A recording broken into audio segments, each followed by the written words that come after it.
I have this interesting thing of always going, hey, hey, hey. And I don't want to go, hey, hey, hey. This is not Fat Albert. Remember Fat Albert? Hey, hey, hey. He's Fat Albert. Remember that? No. I need to stop doing the hey, hey, hey, okay? It's just not working. Not that I think it's not working. I just, for some reason now, it's like this Fat Albert images in my head all the time. Remember Bill Cosby used to do Fat Albert? And I don't want to do Fat Albert anymore. So, there's not going to be a hey, hey, hey. I'm going to figure out a way to open the open mic with, this is Joey with Joey's Open Mic Podcast.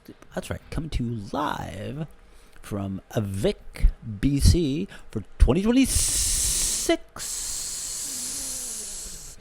2026. That's right, 2026 is here. It has come in with a bang, bang, bang.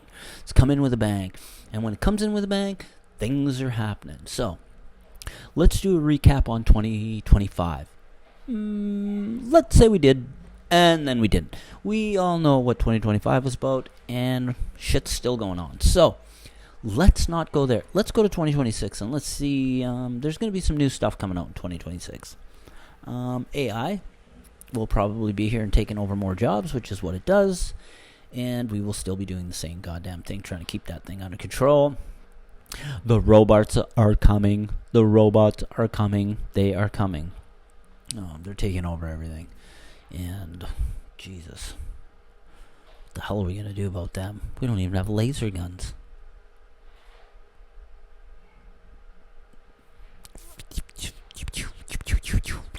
No laser guns. We have nothing. Nothing. They're taking all the guns away. What are we supposed? How are we supposed to defuse the robots that are going to show up? Hang on. I'm going to unplug you, and then I'm going to plug you in again. That's how we're going to get them, because they don't know. When we say we're going to unplug them, they think we're going to reboot them. Just keep in mind, unplug, they're done. Never plug them back in. You will pay. Joey's Open Mic Podcast back at you again for 2026. 2026. We're here for 2026. One more time. Let's see if I could say something interesting. Possibly. Maybe I can review a couple of things that I've seen. I watched a few Netflix shows. A couple of comedy shows. I'm always watching them and then looking to maybe give you a review on them.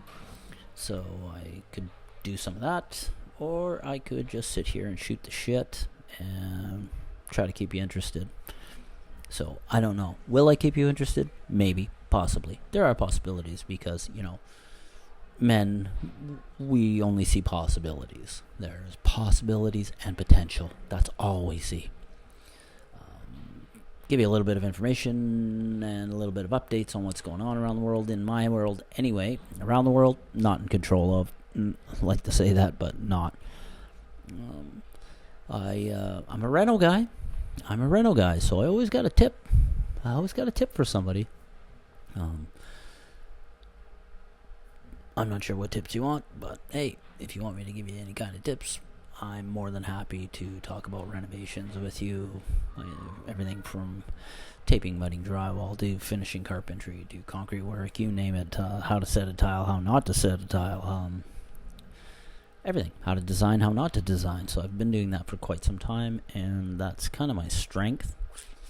I do like to make people laugh, though. I think that has been ingrained in me from a long, long time. Was I the class clown? Partially, maybe not my teacher's mind, because you're never funny. And when you're a kid, you're growing up, you're never funny. What are you, the class clown? Yeah, why don't you stick with the circus? You're never going to get anywhere. You're never going to do anything. But, where are they all now? All those second grade teachers. Dead. So they're not going to be able to hear this. And look at me now, Miss Kearney. There you go. I want to talk about Miss Kearney. Miss Kearney. Miss Kearney. Oh my gosh. Miss Kearney was an Irish teacher. She was my grade 2 teacher. And I have like some stuff that's just engraved in my head about Miss Kearney. I will always remember her carrying that black cup of tea to class in the white cup. She smelled like a barmaid working in a smoke-induced environment. Always smelled like smoke. I don't know what she smoked, but back then she could smoke. You could smoke, walk into class. There was those rules didn't apply. She should have been a baseball pitcher. I had never ever met somebody who could hurl the chalkboard cleaner, which back in the day were those wood-based, black felt on the ends, red, and then a white, kind of like a cotton press. And that's what you used to clean the blackboards with. That and, writing chalk, obviously. And nobody could yawn in her class. She had a thing about yawning. People who yawned, they were open targets for her. I saw her nail Eric Lamoureux in my class beside me with one of those erasers one time, and I'll never forget that. He was yawning, and I was to his left. And all I saw is I was looking up at the board, and I saw her eyes light up. And as she lit up, I looked over, and I could see Eric with his mouth wide open, like full on. And out of nowhere, like a missile, straight at him. And she pegged him square in the left side. Like, I'm talking like when it hit it, it almost looked like the atomic bomb or a hydrogen bomb going off. It was like, and then the white cloud off the side of his face. He had the lines of... Oh my God, I remember him bawling. And you know what? Guess what happened? Nothing. Zero. Lesson learned. No yawning in class. That's what was learned there. Not a phone call home. Not, why I did that. Let me hold your hand. Let me make sure you're not feeling sensitive right now. No. It was like straight on. Eraser off the side of the head. Here you go. You're going to wake up and you will not yawn in my class. And I'm telling you, for a 5'0" Irish lady, red hair. She used to wear those big trench coats, the big, like the wool London fog type jackets. She would wield a piece of chalk. I'm talking about as fast as a sniper, sitting like 1,000 meters away, and she could tag you. Do I remember getting tagged? Probably not, because if I was hit at any time in that class, I probably was unconscious, so there was definitely some concussion action going on, so I wouldn't remember any of it. But, yeah, she's definitely one that I will not forget. Good old Miss Kearney, grade 2, Catholic school teacher. She was lots of fun. Miss Kearney was great. And those aren't even some of the horror stories. If I really start thinking back about some of the teachers that I had growing up, like grade 2, grade 3, grade 4, like I can still remember some of them. Like Mr. Smith. Mr. Smith had a portable right next to Mrs. Kearney, and it seemed like those two were like the evil twins. Mr. Smith was the wielder of the... Back in the day, we had what was called the strap. Catholic schools had a strap, and those were for attitude adjustments. Obviously, a strap nowadays would be, oh my God, that would make the news, and people would be, they'd be suing the school. Nobody sued the schools, and nobody went home and told their parents that, hey, I was yawning in class, so I got hit by the chalk by Miss Kearney. That would wield another beating, so it would be probably better to just keep it quiet and not even go there. But, yeah, I got some of those stories that were just crazy. Even the pointers, I don't know if they have... Well, obviously now they have, like, laser pointers that they point at. It doesn't even... They had, like, wood pointers that were, I'm going to say, I don't know, 36 inches long with a rubber tip on them. And I remember, Smith in his class every once in a while, if you were not on the ball, he would smack that thing straight. I swear to God, there must have been kids in grade 3 that pissed their pants. Had to. Because he was like a tower. Well, he was towering to us. Grade 3, what are you, 3 foot nothing? And he's like probably 6'4" at the time. A monster, right? Monster wielding with a fucking pointer in his hand. Holy shit. A lot of shit that we seen back then. Yeah, crazy. Crazy. I don't know how I got onto this topic, but, hopefully Miss Kearney's up there and having a smoke and a tea and kicking back. Still working on target practice with the chalk. She probably still could throw it. I hope not to run into her one day when I move on.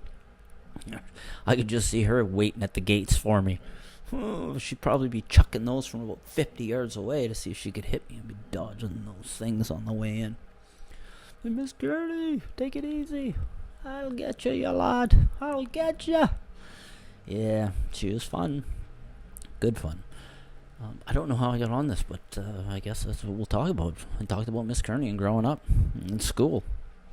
So, yeah, it was a different type of enforcement, different type of rules. I guess those carved into us. I mean, the Generation X are, born in the 60s, raised in the 70s. I mean, there was a lot of stuff we did that today is... There's no reason to be doing any of the things that we did today. Like, we were told to leave and get out of the house, right? And if you're being annoying, don't come back till lights come on. Street lights come on for sure. And then when the street lights came on and you became home too late, you were getting a beating because you should have been home earlier than the street lights. But even though they told you that the street lights would be on, so there was everybody feared their dads, right? And, not all dads were evil, but it seemed like everybody else's dad was a fucking piece of work. So I don't know. It just it changes how we bring up our children today. I believe that there are certain times when a forceful hand at the right moment might be the attitude adjuster you need. If you're going to sit down and get on your knees and start talking to him like, listen, Timmy, you shouldn't hit your sister over the head with the plastic shovel. She's never going to be the same. That broken lip that she's got, she's going to look funny. But I understand you were just holding back. That shit didn't fly. That shit doesn't fly. Kids jumping on people's sofas and stuff, that doesn't even fly. My old man would basically just look at my brother and I and that's it. There's no more jumping on a sofa. There's no more moving. You are hoping that just blows over and you make it home alive. I'm not saying that my old man was a child beater or anything like that, but if you were doing something that you weren't supposed to be doing, you definitely were going to know. You definitely were going to know about that shit. Yeah. You were always gonna know. There was always something he was gonna do or tell you. But normally the look was enough. Look was enough, right? The look, you got the look, you knew. Today we give them the look, and they're like, they don't even know what you're thinking. Oh, why are you looking at me like that? What? And my brain is going at 1,000 miles an hour. Like, what? Did you not understand what I just said? They jumping on somebody's sofa. It just doesn't happen. I can wield in those little animals. Will you? Bring them in, right? You can't bring them in and figure a way to do it. But sometimes, bullshit needs to walk because they don't get it. There's a lot of stuff we did back then that we should, like even the parks and slides, like built on concrete, on gravel. We had gravel. We didn't have rubber soft, to crush our blow. We didn't have any of that. Like summertime on a slide, those slides were made of steel, man. Those things were probably 150 degrees. Like you touched those, you were burnt. Imagine going down and, summertime t-shirts. Yeah, you went home with burns and There was no implications. There was no coddling. It's like, it's gonna make you tougher. Go eat some dirt. That's another problem. Kids don't eat enough dirt. How many kids do you remember? When I remember growing up, man, they were drinking out of the hose out of the yard. Some were eating dirt. Some were playing with a stick in the back. Who plays with a stick? Nobody plays with a stick anymore. That was a whole entertainment. That was a whole entertainment venue. You could do a whole lot of stuff with that. Seem to be going off on that on the old days, but I'm just gonna leave it at that for now. I'll keep it short. 15 minutes is probably enough of your time, and you don't want to hear any more of it. So I'll try to keep it to 15s for now, and we'll see how things go. Maybe I'll go 30 with a guest, but I think 15's my limit. I'm at like 15:42, so I'm running close. I'm running to the line. So thanks for sharing. Thanks for being out there today. 2026 January. Let's put that into the books. Check mark. It's episode 1 of 2026, and this has been Joey with Joey's Open Mic Podcast. So have yourself a fucking awesome day. All right? Be that guy. Be that gal. Kick the shit out of tomorrow. Hang in there. Joey's Open Mic. Don't forget to watch, subscribe.